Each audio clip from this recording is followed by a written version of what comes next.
Hello everybody and welcome back to my channel. My name is Valentina. If you're new here, my channel is all about motherhood and lifestyle. In today's video, we're gonna talk about the very essentials for moms and babies hospital bag. So without any further ado, let's get into the video. If you live in the UK and you're gonna start your pregnancy journey with the NHS, the midwives will give you a blue folder. In that blue folder, you will find towards the middle a list of stuff that they suggest for you to bring with you to the hospital for yourself and the baby. Some stuff you will use, some stuff you won't. It will depend from your experience with birth. I have my list here and I'm gonna start with the baby. First thing first, some changes of clothes. So when I prepared the bag for Grace, I used just her diaper bag and that was more than enough. When preparing the changes of clothes, I bought these single bags where I put every single change of clothes. I do suggest doing that because your partner will be in charge of giving the change of clothes right after the baby will be born. They will be in such a confusion that they will not be able to just connect and find the change, find the body vest, find the onesie, find the hat. I did put each change in every single bag and I did label the bags. When you are packing changes of clothes, pack one extra instead of being short, just in case. My first accident with her at the hospital was in the middle of the night when she had her first big poop. For the hat, I would bring just one hat. The reason why they tell you to bring a hat is because babies do disperse heat from the extremities. You want to have those ones nice and cozy. I did bring just one because first of all, well, the hat was too big for her anyway. Second, the room was so insanely hot that after the first night that we were in the ward, there was no need for the hat. Nappies, as many as you can, because the NHS will not provide you with nappies in the hospital unless it's an emergency and you run out of your own nappies. I did bring about 20. I thought about like 10 changes of nappies a day. I did leave with extra nappies in my bag. Again, those are things that, like, nappies are something that you want to have extra of, not being short of. This might be a little bit controversial, but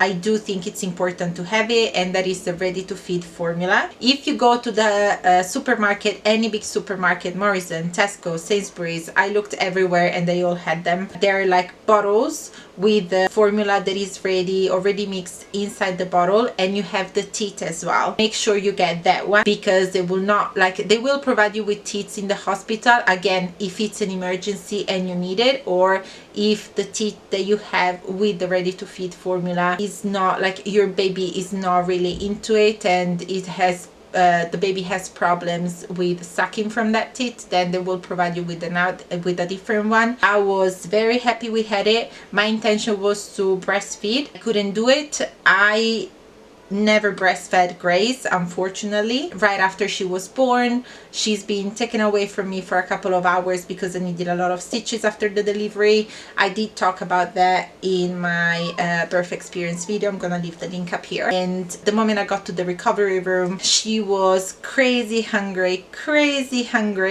but my nipples got completely flat. I don't know why. She couldn't latch, plus I had no colostrum and I knew I had nothing in my boobs, not even colostrum. Thankfully, we had the ready to feed formula. Cotton pads, the reason why I would bring cotton pads and they were actually useful for me is because obviously you don't want to give a bath straight away to your baby, but it's nice to have them nice and refreshed. In the hospital, they have these paper bowls that they actually use for the mom to leave a urine sample. I was filling them with like warmish water. I was dipping the cotton pads and I was just refreshing her under the neck, and especially where you have those like crevices where maybe the milk will get stuck and then it smells nasty and it can irritate the skin. Last but not least, wipes. If you're gonna have a dirty diaper in the middle of the night, you will not want to rush to the bathroom and just wash your bum with warm water. Is what I do at home, but I didn't do it in the hospital. I got the Huggies water wipes. They're 99% water. She has extremely sensitive skin and those wipes have never been a problem. They're exactly the same as the real water wipes, but they cost a fraction of the price. And that is it for baby, really. Just make sure that when you need to get out of the hospital, you have your car seat, otherwise they will not let you take the baby home. Now for mom, bring a PJ. Again, because I had the delivery that I had, the hospital gave me a hospital gown. I wanted to change, but because I had the catheter, because they had to give me an epidural basically to give me all of those stitches, because I had a catheter, I couldn't wear my PJ because stupidly enough I brought all PJs with trousers, so I couldn't wear any of those. So bring something like a big t-shirt or something like that. All of the toiletries, again, the hospital will not provide you with shampoo, with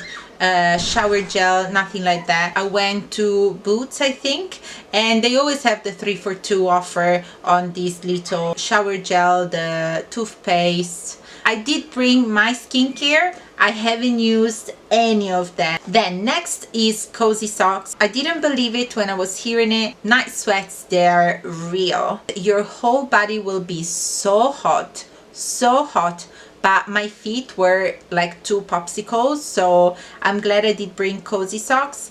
I had the, I don't know how you call them, like they were very tight socks, nylon socks, because I got the epidural. They put those socks just to avoid an embolism on top of those, because obviously they're not nice and warm or cozy, they're just very constrictive. On top of those I did put the cozy socks, and they were the best thing that I brought with me, honestly. Slippers for the shower. You're in a hospital and it's supposed to be nice and clean, but always bear in mind that if you're gonna deliver in a ward, you're gonna be sharing the room with other women, and you always assume that everyone is clean, but obviously you never know, so just bring some flip-flops for the shower. Then the sexiest item that I had in my hospital bag, the disposable underwear. The best disposable underwear in my opinion is the actual proper knickers, but they have the pad in them already. What I used was the Always Discreet ones. I stupidly didn't think straight away about wearing that underwear because of the catheter. I found it way more comfortable than wearing the pads. One thing though, that disposable underwear, I wore it for about 1 week, and then it started to feel very irritating on my skin, so I switched to normal underwear and I just got nice big thick pads. Then a comfy go home outfit. Don't wear anything too tight. Oh, I thought I was gonna be able to finish this video before she was gonna wake up, but that is not gonna happen. Got a bit of a cranky baby today. I think she's teething. We're gonna finish this one. I was saying a comfy go home outfit. Don't think about wearing anything too tight that just sucks up your tummy.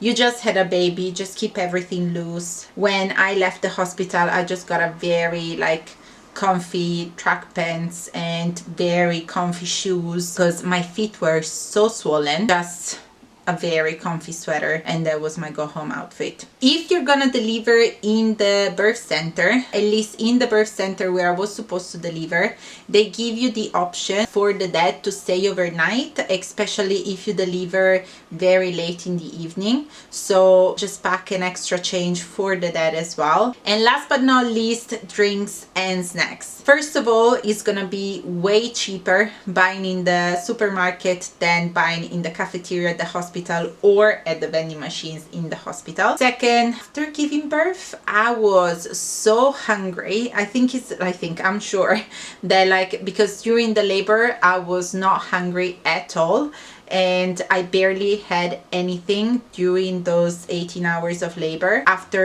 After I delivered her, I started to feel very hungry and very thirsty. Make sure that you pack something like Lucozade. All of these things that I'm telling you about are all things that I did actually use, that I packed and I did use. And this is it for today's video, guys. I hope you did enjoy it. Don't forget to like it, share it, and subscribe to the channel so you can follow my journey as a first-time mom. I hope you guys are having an amazing day, and I'll see you again soon. Mwah. Bye!